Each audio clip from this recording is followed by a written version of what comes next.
गलती से हो गया था। गलती से हो गया था।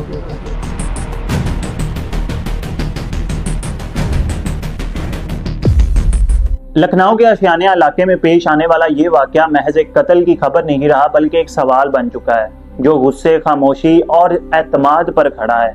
एक बाप और एक बेटा, दोनों के दरमियान एक ऐसी अनबन हुई जिसके बाद बेटे ने अपने बाप की जान ले ली। ना सिर्फ जान ली बल्कि उसके जिस्म के टुकड़े टुकड़े कर दिए। 19 फरवरी को पैथोलॉजी के मालिक मनविंदर सिंह और उसके बेटे अक्षत प्रताप सिंह के दरमियान किसी बात पर अनबन होती है।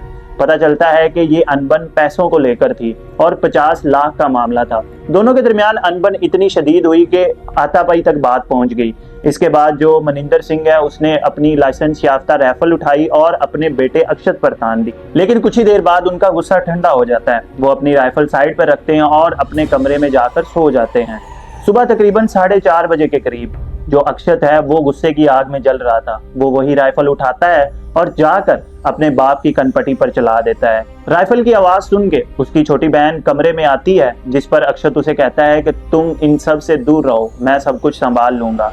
वो वापस चली जाती है। अभी बात यहीं खत्म नहीं हुई। इसके बाद जो अक्षत है वो अपने बाप के टुकड़े कर देता है, सर अलग कर देता है, हाथ पांव अलहदा कर देता है। इसके बाद जो हाथ पांव हैं उनको दूर जाके फेंक देता है और बाकी जो जिस्म का हिस्सा था उसको एक कंबल में लिपेट के ब्लू ड्रम के अंदर रख देता है। तो आप जरा इमेजिन करके देखें कि एक बेटा आखिर किस हद तक जा सकता है। वो इंसान जैसा भी था तो उसका बाप ही। अक्षत को एक दफा भी ख्याल नहीं आया कि ये वही इंसान है जिसने उसको पाल पोस कर बड़ा किया है और आज ये उसी इंसान के टुकड़े टुकड़े कर रहा है। ये सब करने के बाद वो सब कुछ ऐसे शो करवाता है जैसे कुछ हुआ ही नहीं। एक व्हाट्सएप ग्रुप बनाता है जिसका नाम रखता है पापा लौट आओ और उसके अंदर इमोशनल मैसेज करता रहता है। साथ में उनकी जो जिंदगी थी उसकी बहन की और उसकी मामूल के मुताबिक चल रही थी।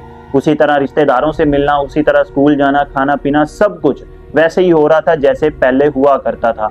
पहले सबको यही लगा कि उसका बाप कहीं चला गया है, लेकिन जब पुलिस इन्वेस्टिगेशन हुई तो पता चला कि सीसीटीवी फुटेज जो थी उसके अंदर मनविंदर जो है वो घर के अंदर तो जाता दिखाई देता है लेकिन बाहर आता नहीं दिखाई देता। पुलिस सख्ती के साथ अक्षत से जब पूछताछ करती है तो तमाम शवाहिद सामने आ जाते हैं। अक्षत जो है वो पुलिस के सामने टूट जाता है और अपने गुनाह का इतराफ कर लेता है और पुलिस को बताता है कि उसने किस किस तरह ऑनलाइन चाकू मंगवाया। इसके बाद जितने भी वो तरीके थे लाश के टुकड़े करने थे, ये एक मूवी जिसका नाम वेद था उससे सीखे इसने। अब पुलिस को शुरू में लग रहा था ये सब कुछ प्लानिंग के तहत किया गया है, क्योंकि जिस तरह से नॉर्मल चीजों को दिखाया जा रहा था लग ऐसे ही रहा था कि किसी प्रोफेशनल किलर ने ये सब कुछ किया है। लेकिन बाद में पता चलता है कि ये जितना भी कुछ है सिर्फ और सिर्फ गुस्से की आड़ में किया गया।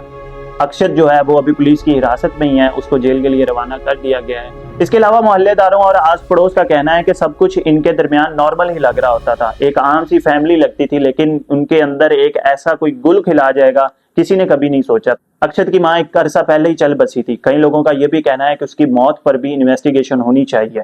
मजीद आपकी इस केस के बारे में क्या राय है, जो भी राय कमेंट सेक्शन में जरूर बताइएगा। अगर कोई भी नई अपडेट आती है तो वो भी हम आपसे लाजमी शेयर करेंगे।